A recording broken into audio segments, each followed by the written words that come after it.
they had great toupees back then. I forgot to bring it tonight.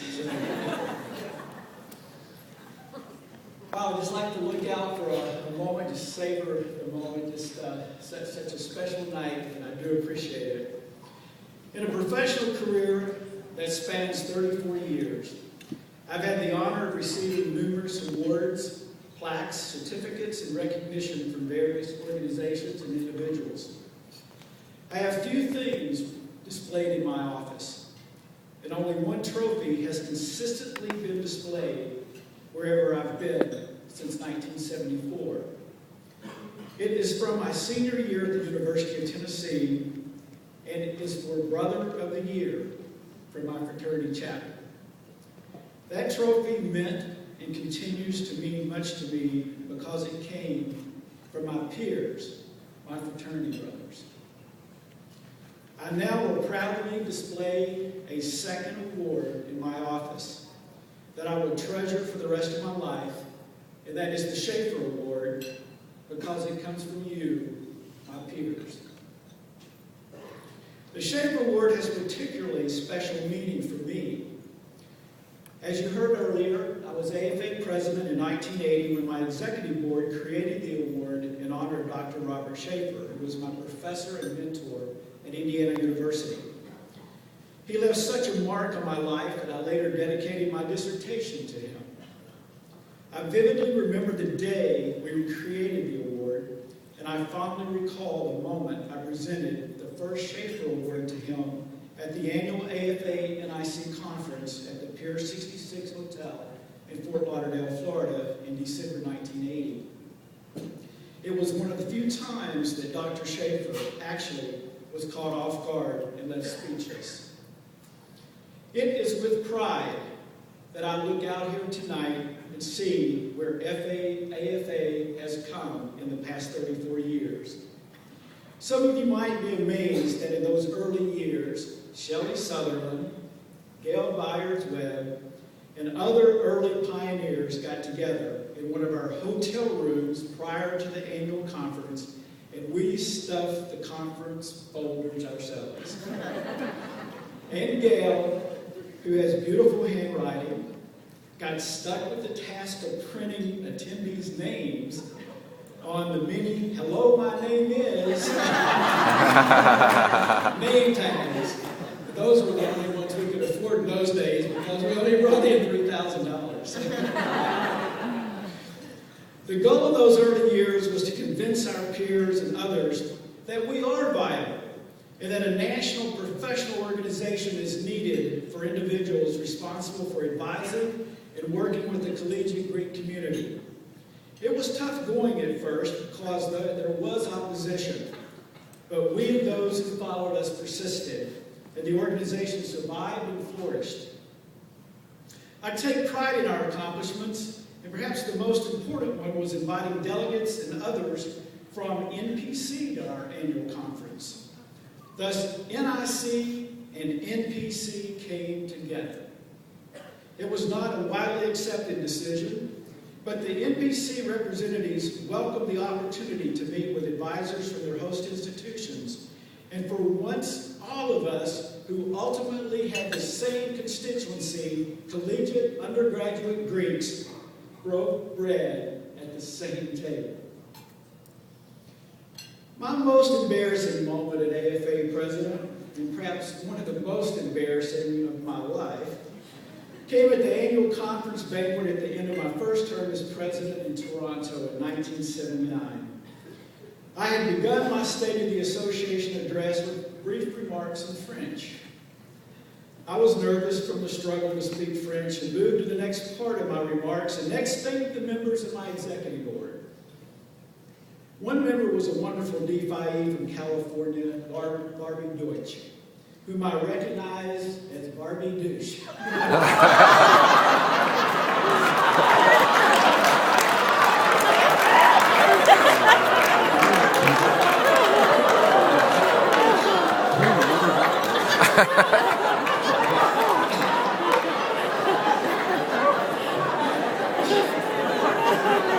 You can't make something like that up.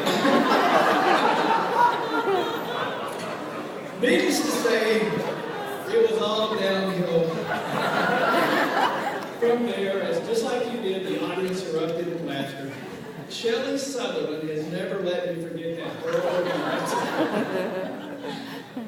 I would not be standing before you today had I never pledged a fraternity.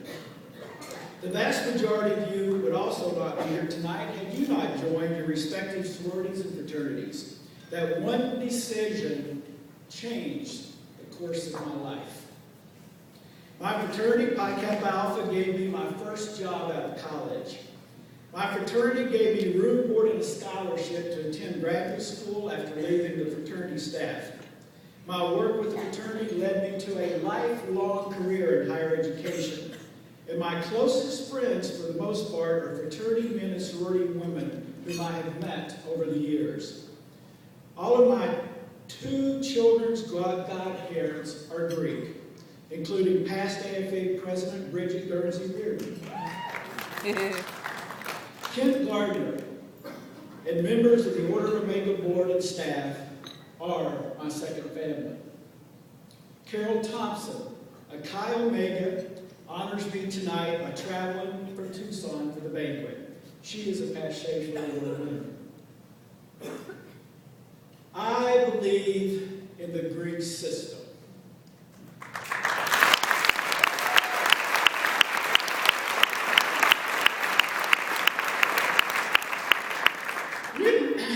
When we make vows to our fraternities and sororities, we make them, if you will recall, in a number of directions. We commit ourselves to the organization, its ritual, and its constitution.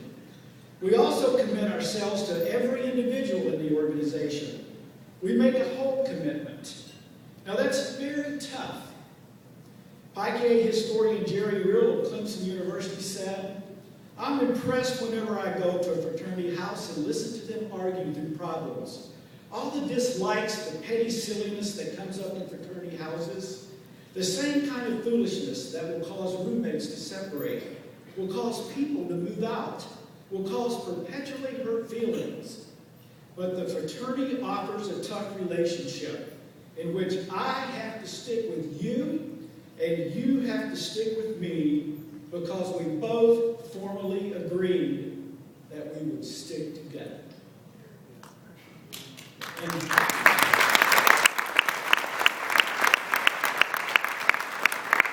And that, to me, is the great moral sense of the fraternity. It is a permanent commitment rather than a temporary commitment. It is tough, it is adult, and it is one of the great reasons for fraternity. One of my favorite quotes I've used many times over the years comes from a wonderful Alpha Phi alumna, Betty Mullins Jones. In discussing the relationship between the national headquarters and the host universities and colleges, she said, "We have not always been good to each other, but we've been good for each other." We always need to keep that in mind. You know, to be honest, I'm tired of hearing, will the Greek system survive? Not only will it survive, it will thrive.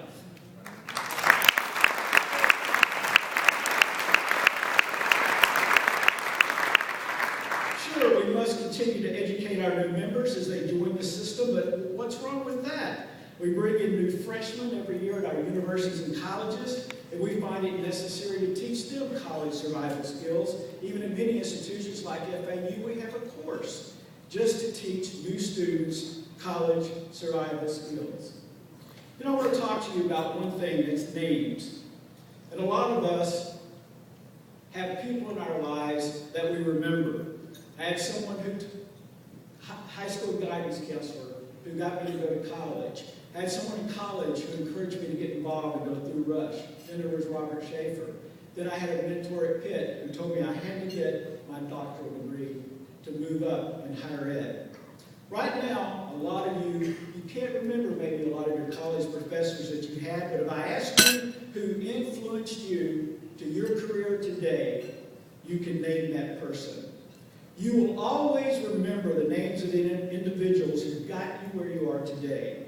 They were your inspiration, and they were your role